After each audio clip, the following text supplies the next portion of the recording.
네, 안녕하세요. 여러분들 반갑습니다. 금융과 에너지 업종을 누구보다 쉽게 알려주는 데이언 멘토 권혁철입니다.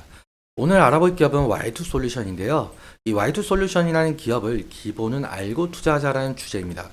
목차로는 Y2 솔루션의 기업 개요와 앞으로의 모멘텀은 어떠할지에 대해서 말씀을 드리려고 하는데요. 같이 한번 확인해 보면서 천천히 얘기 나눠보도록 하겠습니다. 시작하기 전에 저희 대기업 채널에 오시면은 모든 종목들을 커버해드리고 있으니까 찾아주시면 정말 감사하겠고, 제 영상도 끝까지 지켜봐 주시면서 댓글로 궁금하신 것들 남겨주시면은 다음 영상에서 말씀을 드리도록 하겠습니다.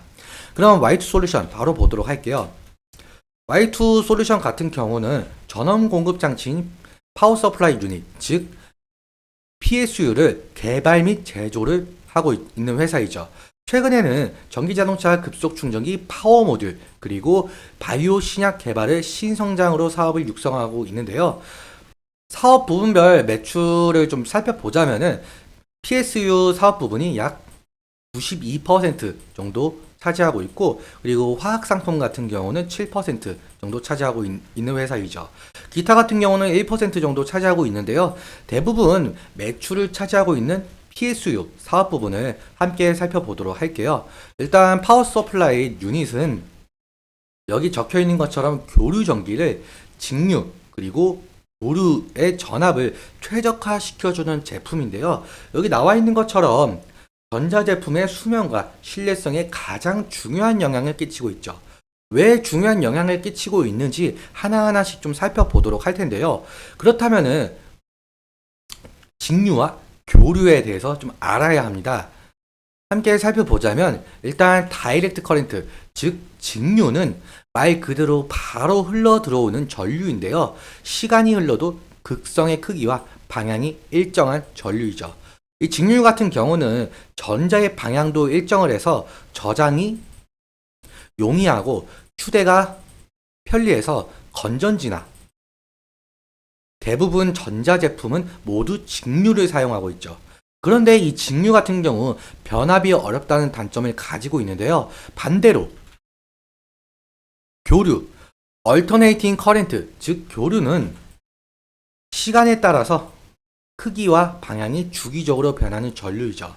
이때 1초 동안 1초 사이에 전류의 극성이 변하는 횟수를 우리가 흔히 부르고 있는 주파수 헤르츠죠. 보통적으로 가정에서 사용하고 있는 220V 콘센트는 모두 교류인데요.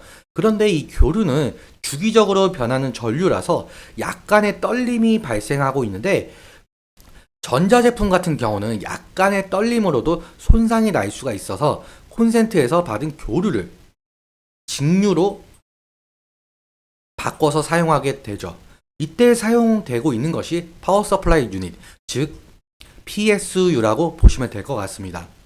그런데 교류는 장점이 하나 있는데, 장거리 전력 전송에 적합해서 저전력, 저속 전동기에 사용이 되고 있죠. 앞서 Y2 솔루션이 전기자동차 급속 충전기를 신사업으로 육성한다라고 했었는데, 전기차 같은 경우 교류, 직류 모두 사용되고 있죠.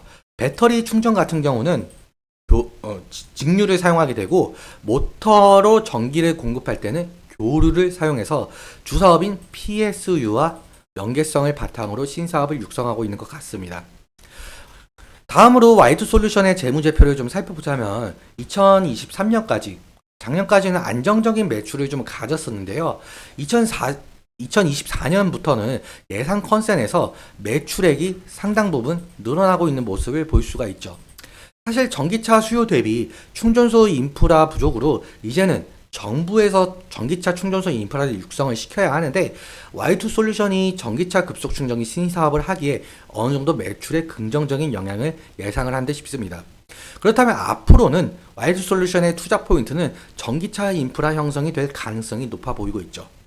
오늘은 여기까지 말씀을 드리고, 오늘 내용 도움 되셨다면 구독과 좋아요 부탁드리면서, 말씀드린 내용에 대해서는 제 개인적인 견해가 있을 수 있기 때문에 여러분들의 주관적인 견해와 함께 투자를 하여 현명한 선택하셨으면 좋겠습니다.